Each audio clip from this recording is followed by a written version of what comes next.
Alright everybody, this is Chesapeake Energy, currently looking at a weekly chart, CHK. Now, a lot of activity has been occurring and really in this area relative to back here. What I wanted to show, and I can't really do it with toss, but as this volume comes down, so is price action, in my opinion. It's always an opinion. This is always my opinion.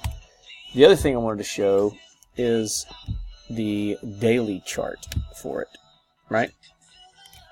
Let me get this going.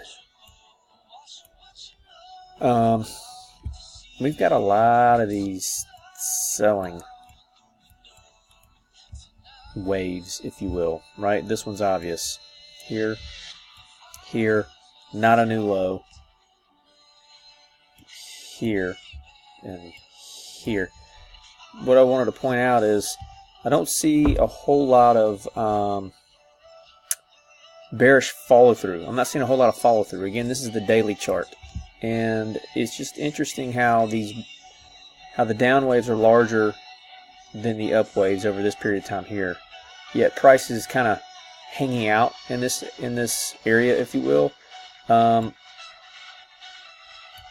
It's right up against resistance very easily. You could say that, but you know, I don't think this thing's going to go to zero. I think somebody would buy it out before it goes to zero, and it's going to be on my radar. I think it's at a good spot for potential long entry. You know, just my opinion. Something to note. Chesapeake Energy. Guy.